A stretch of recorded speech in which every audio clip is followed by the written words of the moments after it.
Doctors aren't mask experts. They bring in what? An OSHA professional. Occupational Safety Health Administration.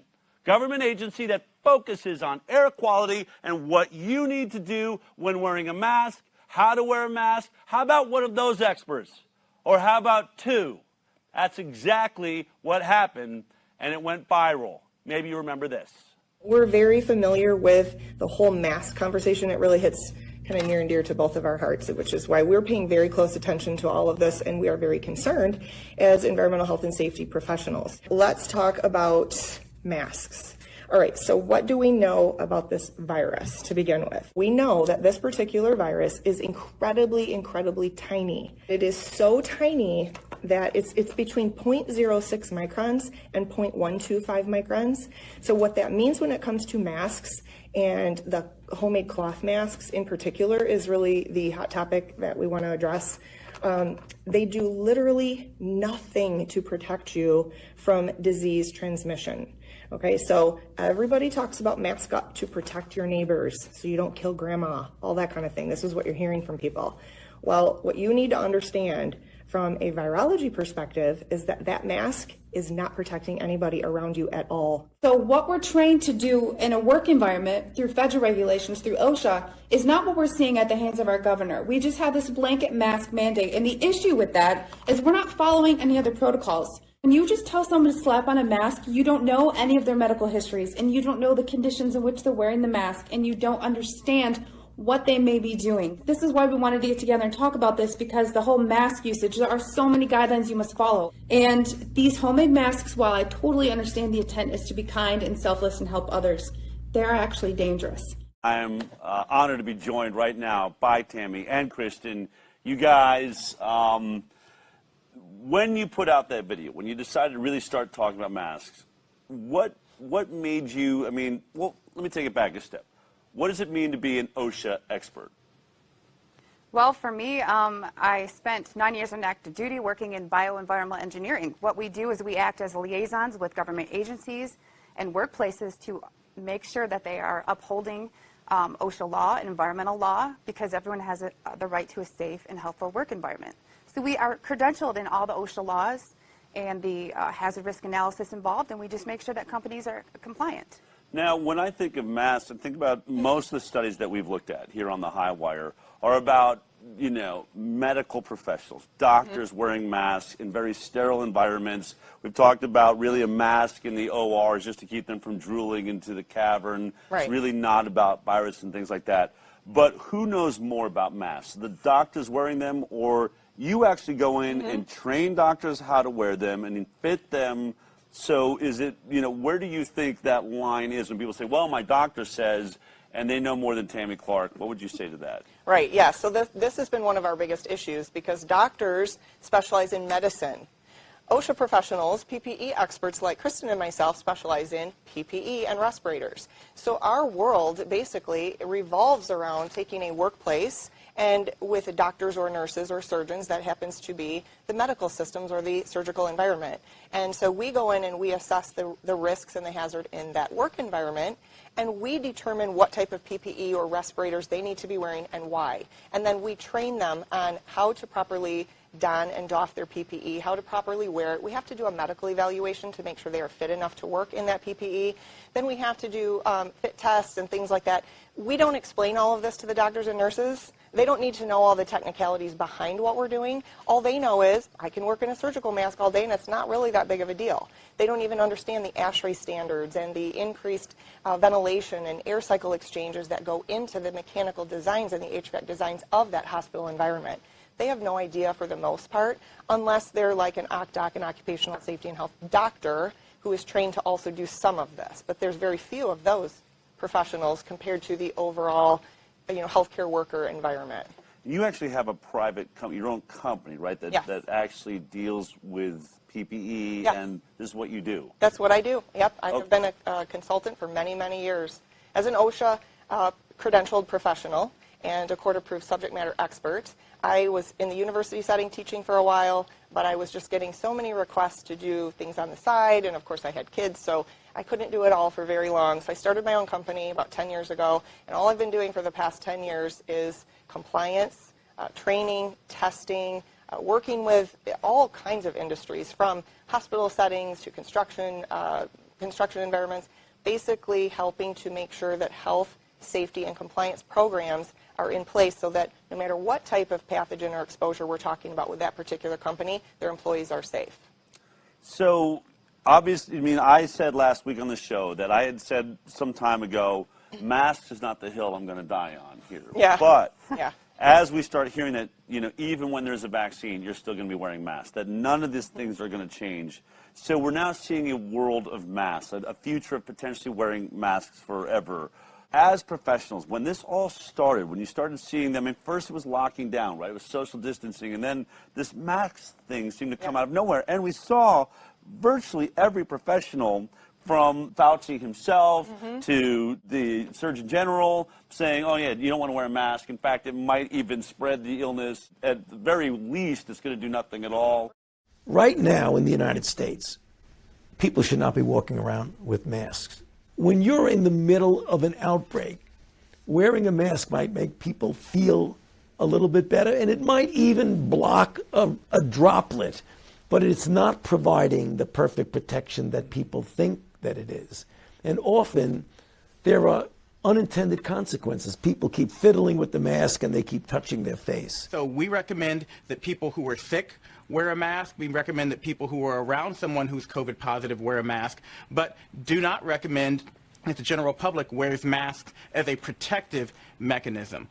Why did you decide to, what was it in your world? I don't live in a mask world. This is what you do for a living. When you started seeing on the news, we want everybody in the country wearing masks, what was your first thought? Well, that was the red flag for me. That's why I jumped in and got involved. I mean, it was all very concerning to me because it didn't make sense. But originally, when the experts, including Dr. Fauci, was saying, healthy people do not need to wear masks, there's no need for that. And then all of a sudden, we started getting this COVID fatigue, and we were kind of getting over it at about week 3, 4, 5, right? Yep. All of a sudden now, everybody flip-flops, and oh, we need to mask up. And I went, whoa, whoa, whoa, we don't just mask up. That is not only illegal and it violates our civil liberties, right? Right? It is incredibly dangerous and unsafe and unhealthy. And that's when I started speaking up, and that's how Kristen and I met. Well, also, within my career field, I used to work in hospitals, and I've sat on numerous infectious disease boards. And what I did is I sat and educated nurses, doctors, surgeons on how to deal with flu outbreaks, the SARS outbreak. So I knew, yes, there's something called the hierarchy of safety and controls. We have the engineering standards, there's work practices that you change. PPE is a last resort. But when you're dealing with infectious disease patients, these are not the masks that you wear. Even N95s are not fully rated to protect against a virus. These micron sizes, again, they're not rated by the National Institute of Occupational Safety and Health. They're not approved for this use, so not only is this a bad idea, there's numerous studies for years based off of the flu outbreaks across the world several years ago that not only do these ear loop masks and cloth masks not work, they're increasing the spread through fomite transmission, which is a form of cross-contamination. You're touching your face. No one is trained on when you're supposed to change these out. No one is trained that when they're soiled or you're working in a humid environment. These things increase the spread. You re-inhale your exhausted gaseous waste, and you can increase your viral load. So if you are ill, not only can you continue to spread it, because you're not understanding the hand hygiene aspect of that, but you will be sicker longer. Speaking of inhaling your own gases, I actually did a video with my son Ever. For anyone that might have missed it, I got false flag information, false information. This is not how you do this, but let's just revisit that moment. This is my son Ever when we tested the masks on him. This is my son Ever. Ever's 11 years old, and here in Texas, the mandate right now is that 10 and over have got to wear a mask. Ever has to wear a mask wherever we go. And so we bought this thing this week. This measures the amount of CO2 that's in the air. Can we just look at the OSHA numbers? Carbon dioxide levels and potential health problems are indicated below. From 250 to 350 is the background normal outdoor level. 350 to 1,000 ppm typical level found in occupied spaces with good air exchange. 1,000 to 2,000 level associated with complaints of drowsiness and poor air. Obviously, I don't want ever to have drowsiness or poor air. 2,000 to 5,000 level associated with headaches, sleepiness, and stagnant, stale, stuffy air, poor concentration, loss of attention, increased heart rate, and slight nausea may also be present. And then 5,000 ppm or more. This indicates unusual air conditions where high levels of the other gases also could be present. Toxicity or oxygen deprivation could occur, meaning do not hit 5,000. All right, here we go. Right now, we're at 848. So I'm going to go ahead and just insert this right like as he did, right underneath, and try and keep it. That feels pretty tight right there, right? Mm-hmm. Okay, so you can just breathe naturally. Let's just see what happens.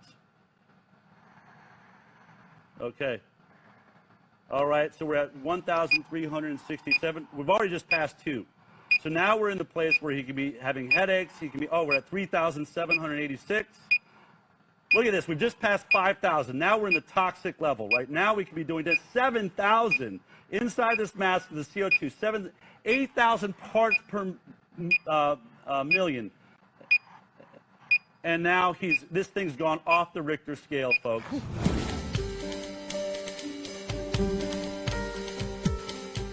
Keep calm breathing.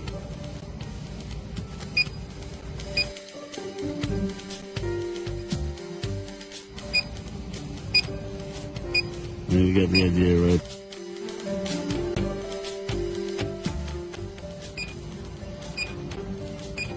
So we've hit 2,000, which is now we know is not safe for any school or any workplace environment. 4,000.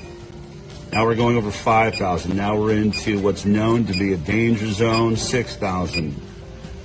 Parts per million, CO2, 6,600. This is a cloth mask. I thought when I was wearing a cloth mask that this was actually safer.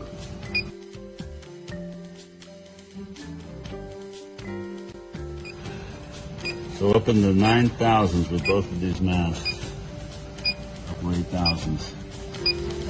Unbelievable.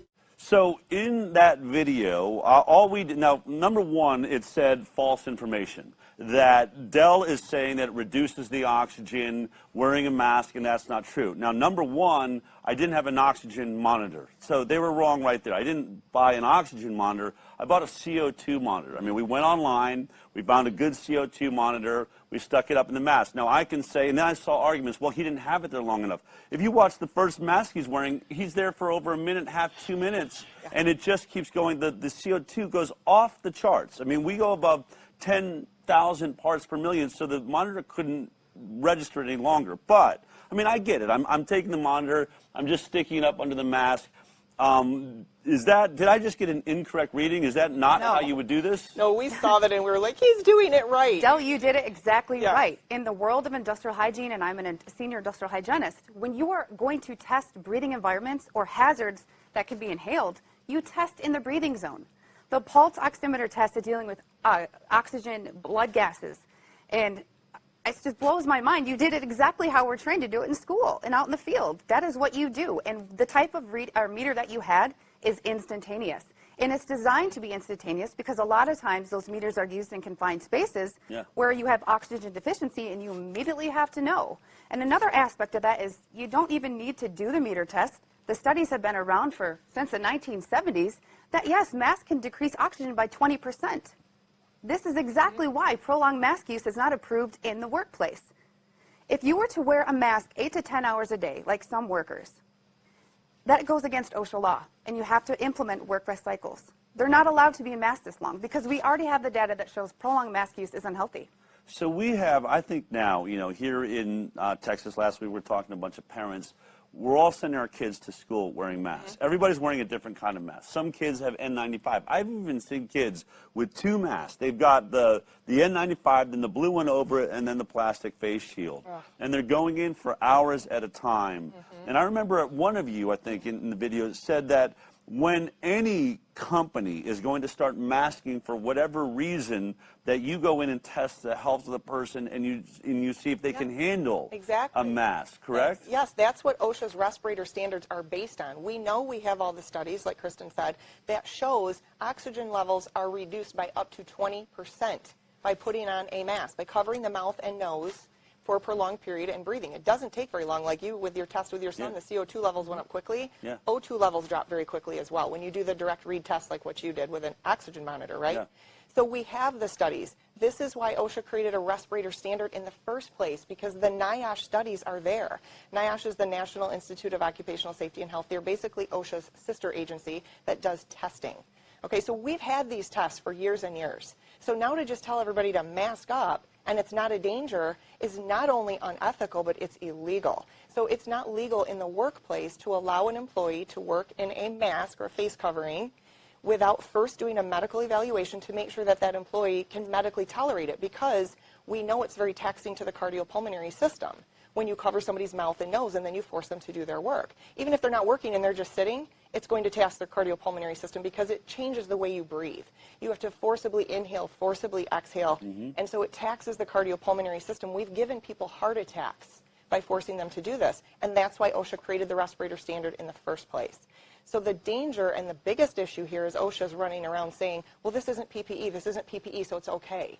That is not true. That is not true. When you force somebody to wear anything for protection against a known pathogen What or difference airborne does it make hazard, what the title of why you're wearing it? becomes If PPE. this thing can cause a pulmonary issue, Exactly. whether or not it's PPE or it's just wearing it Exactly. for Halloween, Right. at a certain point you say, if you're wearing this for hours, it's dangerous. We've got to see if you're healthy enough to do that. We're making an assumption of every child, but when I think about it, how many elderly, that do have heart conditions and issues are wearing this now, wearing these masks, thinking this is protecting them? What type of risk are they being put at? And why aren't our nursing homes and hospitals and retirement communities bringing in OSHA to say, can you test and make sure this person is capable of wearing this? Yeah, well, the problem is OSHA is denying that this is a problem. I actually had a phone conversation with the director of the enforcement division in Michigan, and I said to him, your guys are running around giving citations to my clients in the field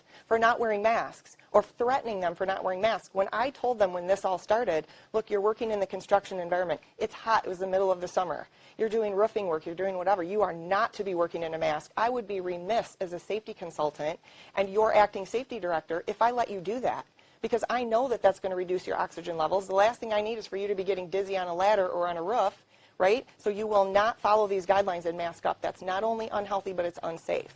So I called OSHA about this, had a conversation with the director in Michigan who told me, I said to him, what are you doing? What is going on here? This is revisionism. You are not following your own standards. You know that it's very unsafe and unhealthy and we're causing oxygen deprivation. Why do you think everybody's complaining of headaches, nausea, fatigue? That's the first signs and symptoms that the body is struggling to meet demands for oxygen. And he said to me point blank, I wish I had recorded the conversation now. He said to me, Tammy, you will never get me to believe that. And I just said to him, I don't care what you believe. You're an industrial hygienist. You know what I'm saying is the truth. Wow. Yeah. So you, Kristen, you were in the military. Yes. And you worked in the OSHA. I mean, you understood OSHA. I was actually an Air Force DoD liaison for OSHA. I was the highest level person in my profession with ties to OSHA. Not rank-wise, but my duty-wise. Wow. Yeah, So, I went to every OSHA conference, program, they wanted to hire me when I got out of the Air Force. I said no. so both and thank you for your service. You protected this country. You also made sure that our military were safe when it came to wearing masks, things like that. But now you see this country that you defended, that you fought for. We're watching politicians make decisions with they don't know what they're talking about. Clearly. No. All right, how about this? You have Robert Redfield, head of the CDC, saying this is the most important thing you can do right here, more important than a vaccine. What does this make you think about this country and where our information is coming from? Well, the first thing was, I thought to myself was, this has to do with some sort of lobbying. This has to do with social engineering. I could not wrap my head around how we've had OSHA's respiratory protection program in place as law since 1979. So this is not new for people like us. And when you have people who are not credentialed in this law or the science behind the masks, and it's not just about degrees, it's not just about the law. We've been in the field. I've seen nurses faint. I've seen surgeons have to walk out of rooms because it was too much. And those are controlled environments. So all I thought was, we are completely removing decades worth of data for a political agenda. That's the only thing I can tie it to. And I just wish that more professionals came forward, because not only is this not going to decrease the spread of infectious disease, this will increase the numbers. And think back to the culture of Asian countries. When they had the SARS outbreak, they started masking up. We have data from that time.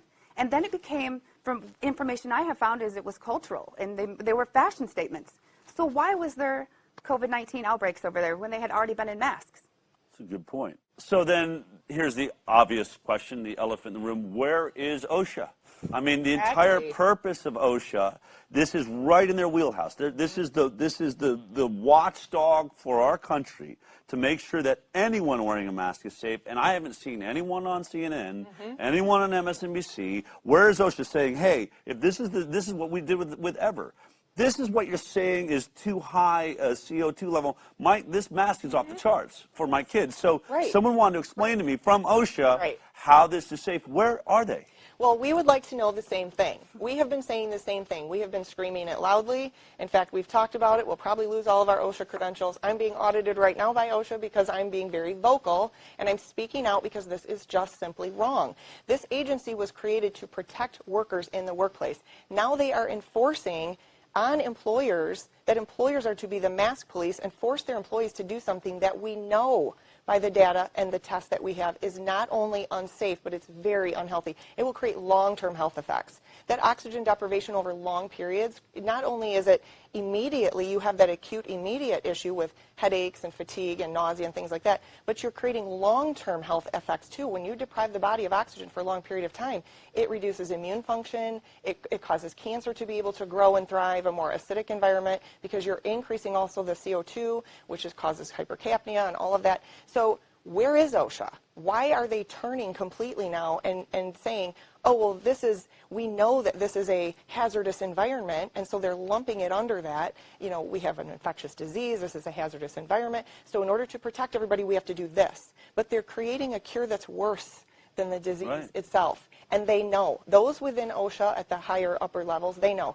Kristen and I actually posted a conversation between an Amazon employee and an OSHA employee, and it was all video recorded, it was all taped, and we posted that on our pages.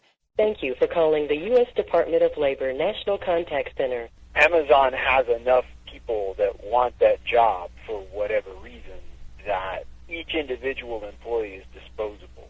Right? They're not saying, they're not really working with you and saying, oh, what if we did this or what if we did that? Since you're just a number, that we can find somebody to replace this person in any second. So we just give them this choice. You either wear the mask or you come up with a doctor's note. And by the way, the order from the governor, it doesn't have to be this certain material, the kind of mask that we see everybody walking around with. There's other alternatives that might be able to be a little less burdensome on you, but Amazon personnel is saying, we're going to make you do this, and they're going to get away with it, you know. I guess I'm just pretty much out of a job if I can't breathe through the mask. I think so.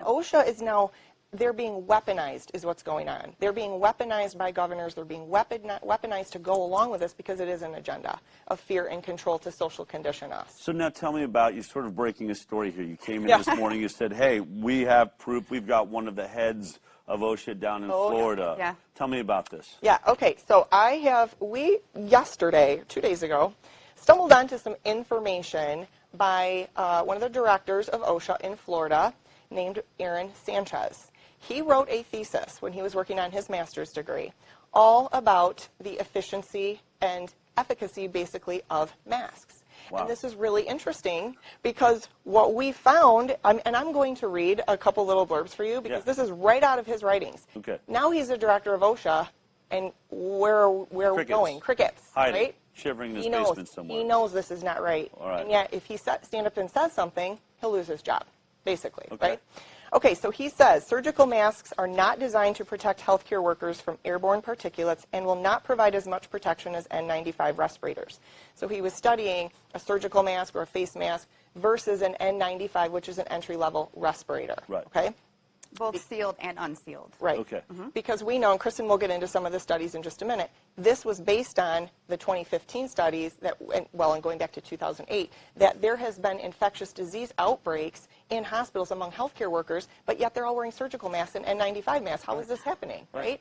So he studied then the efficacy and the efficiency of the different types of masks. And what he finds here, and it says right in his, I'm reading right out of his report, surgical masks have been recommended by the CDC as a last resort. Remember, Kristen referred to the hierarchy of safety and controls. In our world, that's everything. You don't start with PPE. You try to get the hazard out. You try to engineer it out using administrative controls or whatever. And if you can't reduce or eliminate the hazard, then we put people in PPE. Right. What OSHA has done is they have started out by putting everybody in PPE. So right there, they're not even following their own hierarchy of safety and controls. Okay. Let me keep going. When no National Institute of Occupational Safety and Health, that NIOSH that I was saying, approved respirator is available. So we're supposed to be using them last. Now, using surgical masks as a form of PPE may lead to adverse health effects. Boom, mic drop, right there. Enough said. Right. We have a director of OSHA saying using surgical masks as a form of personal protective equipment may lead to adverse health effects. We know this. Wow. So what are we doing? I mean, especially when you look at the numbers now, we're dealing with a virus that they're now saying 99.98% of us. So 0.02% of us are at risk. Yeah. And yet this is clearly a higher risk than that if you're discussing it, you know, with Absolutely. doctors wearing it. Absolutely. So let me go on real quickly. I just want to read one more thing. He says here, surgical masks are not tested under the NIOSH certification. Here's the important thing about that. When you're putting somebody in personal protective equipment in the workplace, that respirator, that face covering must be tested, must be NIOSH approved. He says right here, surgical masks are not tested. Face mask, cloth face mask. Yeah, they're telling you, just make your own homemade cloth face mask. Yeah, just sew it on your sewing Yeah, machine. whatever. It'll be great. It'll work There's great. no testing. Wear it any of 6 this. days straight, hang it on your mirror, stick it in your ashtray, Exactly. throw it back on, touch it. So then lastly, he says under 29 CFR 1910.134, that's the OSHA respirator standard, the Occupational Safety and Health Administration, OSHA, requires use of NIOSH-approved respirators for protection against airborne diseases. There you go. It's all right here. And what is being cited in the thesis statement, when I tell you that there's studies that exist, it all started to be, the first clinical studies were done during the SARS outbreak. Yeah. And it is here in black and white in numerous studies. And these were a multidisciplinary study. It was not just one group of experts. It was a whole crew. And it's hilarious because it's not funny, but it is funny because it's right here. It talks about how this data from this study, that not only were these hazards to human health, they worked almost 0% of the time because of moisture, liquid diffusion, and pathogen retention. And it even said that trying to double mask, like you mentioned you saw, it causes the most adverse health effects with decreased oxygen because it already says one mask decreases oxygen. And this data is just, it's monumental because you've got governors and schools and public health departments trying to shame people. It's not about not wanting to wear a mask. If these masks worked, we would be the first people promoting them. Right. They are doing more harm than good. And the saddest part of it is when you go to these stores and you see little cartoon character masks, and these companies have no studies on the breathability of these masks. And I just want to close it with this part about this study. When we talk about the OSHA requirements, training is a huge aspect of it. So now you've got people saying it's a one-size-fits-all, you're going to wear the mask. Let's talk about that false sense of security. Right. Well, let's say I want to go home. Hey, Dell, let's get some masks and let's epoxy this table because they work. No, the masks are not rated for that type of contaminant. Right, you even see when I go to Home Depot, it says it covers this, doesn't cover this. If you have paint fumes, everything changes the type of mask you're using. And what really I find shocking is we're saying that these masks protect you from illness, right? Right. I couldn't say that about a vitamin. They I don't. can't say that Right. about a drug. Exactly. I can't. I have to have double-blind safety studies that show that this does what I'm saying it does. Yet every idiot out there, every company is making, as you said, cartoon masks with no, like they are able to like put these out as though they're protecting you when there's nothing that proves that they can. And can I sue? I doubt I can sue them. I'm sure they're protected by PrEP Act or something like that. Yeah. Now, these are the types of things that are really freaking everybody out. But you mentioned governors and senators and politicians are pushing this. You guys just had a gigantic win up in Michigan. Yes, Can you tell me? did. So tell me, first of all, it sort of starts out with an idea and a petition. What did you guys do? Yeah, so I'm the executive director for Stand Up Michigan. Okay. And we noticed, I took that position because my business was shut down. And I was really angry about that. And so there were a few business owners in the state that got together and said, oh my gosh, what is going on here? And basically, Stand Up Michigan was born out of the citizens' anger and rebellion at being forced to shut down. But our governor was off the rails. Yeah. I mean, like, you can't buy paint, you can't buy flower seeds. You can get in a boat, you just can't get in a boat with a motor on it. I mean, that's how crazy this was, right? So when Stand Up Michigan was formed, it basically was just a Facebook group for people to kind of connect and just, oh my gosh, what's going on? Well, it exploded very quickly. And so what we realized is we need to have a platform for people to communicate, and we need to have a platform to educate and inform people, and then activate them. So what we realized is the governor is basing all of her decisions on an old, outdated law because she's not getting her way with the legislature. Right. So we realized we need to repeal that old law because once we do, her powers go away. How old a law are we talking about? 1945. 1940. So she's relying on a law from 1945. Yes. Cherry-picked language out of an old law to sort of twist it and say, I can do whatever I want. System of checks and balances goes out the window. I can unilaterally control you all indefinitely. Without having the legislature involved. Oh, no. She's going around them. Exactly. It's important to note that 1945 law was originally authored to protect public safety against riots, not a public health crisis. Right. Okay. Yes. So that's right. And so basically what we did was we created a citizens petition, and we had so many people, hundreds of thousands of people following us and members at that time, that we basically empowered the people and said, we are going to start a petition to repeal this 1945 law, because if we can get this law repealed, then all of her powers go away, her state of emergency goes away. Well, at the same time, the legislature was suing her. Okay, so last week, Friday morning, while we were driving down to Texas, we got the news a half an hour outside of Austin that, well, at 10 a.m. we turned in all the petitions. Right.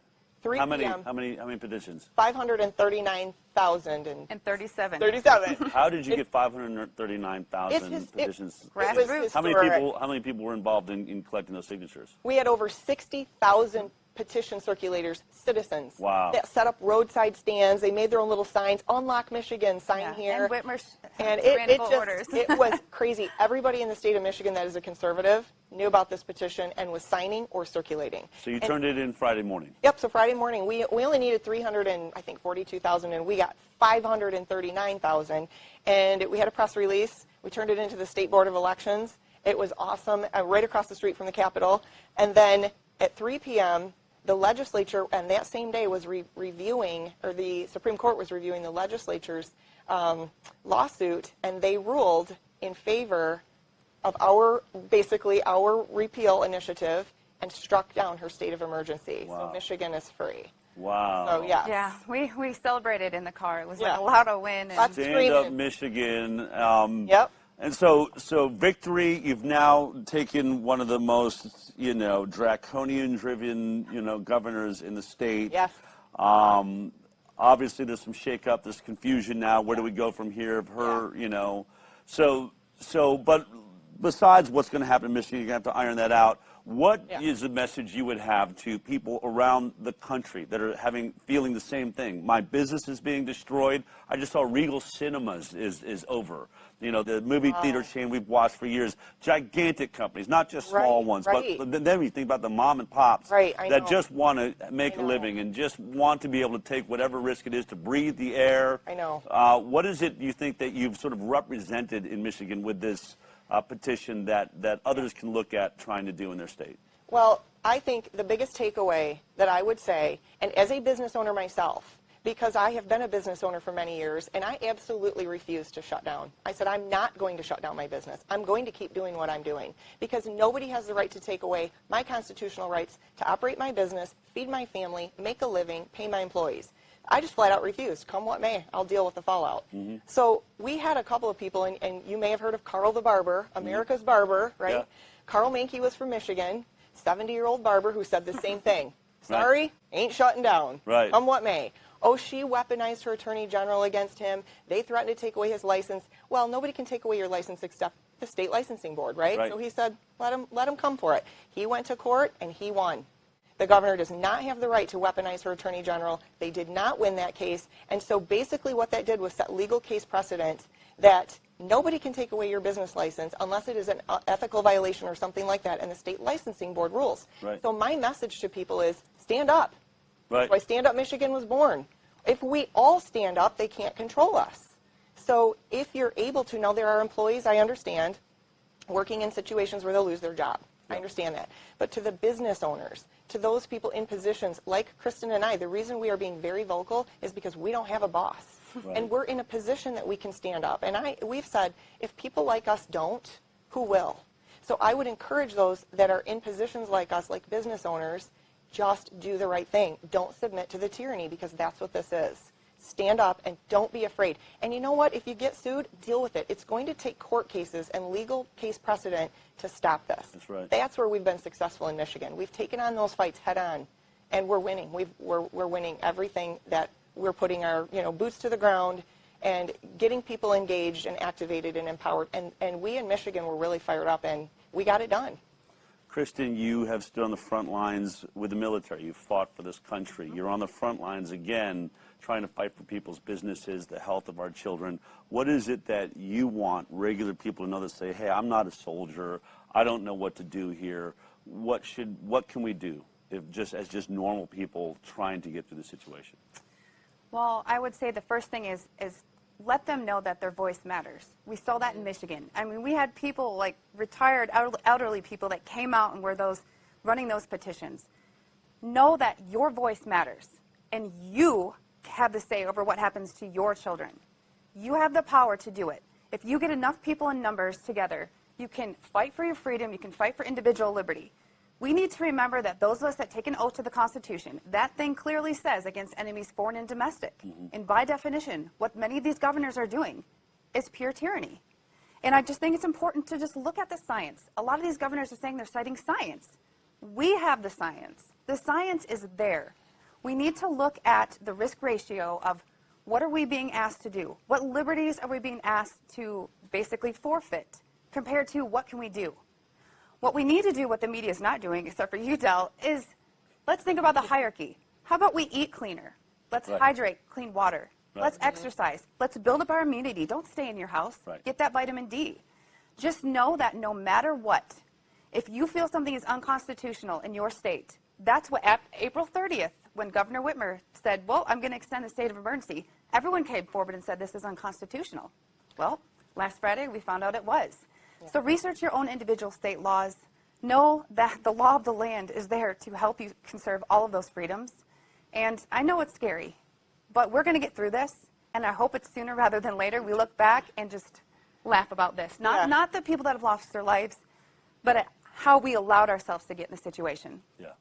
And I just want to encourage people because Garrett Soldano, who is one of the co-founders of Stand Up Michigan, who started the original group, coined a phrase that we have on T-shirts everywhere, and it says, the power of one leads to the power of many. It is amazing what one voice can do. And I've spoken with many groups at the Constitutional Rights Summits. There was quite a few different groups that we've spoken with that people are standing up. And what we need to understand is we need to lower the fear, and we need to look at the data, because this virus is really not that scary. And people are terrified. So if we get the facts out there, and we remember we cannot remove all risk from our lives, right? And that's what people are afraid of. They're so afraid of dying that we've stopped living.